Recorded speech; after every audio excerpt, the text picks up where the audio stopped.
ये है PBR322 और इसमें 2 जीन्स है, एक एम्पिसिलिन रेजिस्टेंट जीन है, एक टेट्रासाइक्लिन रेजिस्टेंट जीन है। इसमें हमने जीन ऑफ इंटरेस्ट को इंसर्ट करना है टेट्रासाइक्लिन जीन में। तो 2 केसेस हो सकते हैं। एक केस में कि वो इंसर्ट हो जाएगा gene of interest tetracycline gene में तो रिकम्बिनेंट प्लाज्मिड बन जाएगा, अगर नहीं होगा तो नॉन रिकम्बिनेंट प्लाज्मिड बनेगा। फिर इसके बाद हमने इसको होस्ट सेल में एंटर करवाना है। इसमें 3 केस हो सकते हैं। एक केस तो होगा जिसमें कोई प्लाज्मिड एंटर करेगा ही नहीं, ना ही रिकम्बिनेंट ना ही नॉन रिकम्बिनेंट, कोई प्लाज्मिड ही नहीं एंटर करेगा, तो उसको बोलेंगे नॉन ट्रांसफॉर्मेंट। दूसरे केस में क्या होगा कि ट्रांसफॉर्मेंट बनेंगे लेकिन 2 तरह के बनेंगे, एक में रिकम्बिनेंट प्लाज्मिड चला जाएगा, एक में नॉन रिकम्बिनेंट प्लाज्मिड चला जाएगा।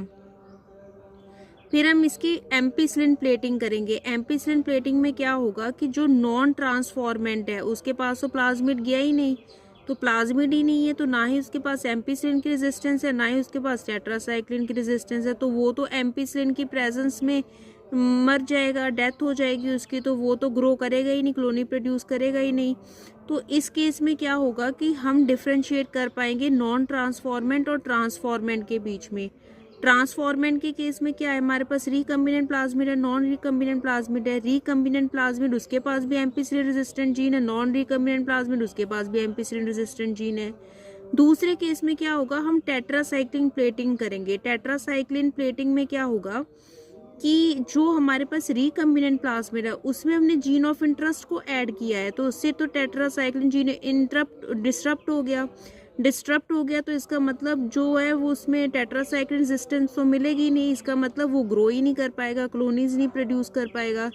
लेकिन जो नॉन रिकम्बिनेंट प्लाज्मिड है उसके पास जो है टेट्रासाइक्लिन रेजिस्टेंट जीन प्रेजेंट है, तो वो इजीली ग्रो कर पाएगा, कॉलोनी प्रोड्यूस कर पाएगा। तो उससे हमें ये पता चल जाएगा कि ये नॉन रिकम्बिनेंट प्लाज्मिड है जो कि टेट्रासाइक्लिन प्लेटिंग पे ग्रो कर पा रहा है, और जो नहीं ग्रो कर पा रहा है लेकिन एम्पिसिलिन पे वो कर पा रहा था, टेट्रासाइक्लिन पे वो नहीं कर पा रहा है। इसका मतलब ये है कि उसने हमारे जीन ऑफ इंटरेस्ट को ले लिया है, इंसर्ट कर लिया है, तो इसका मतलब वो ही हमारा रियल प्लाज्मिड है जिसको लेके हमने काम करना है जेनेटिक इंजीनियरिंग में।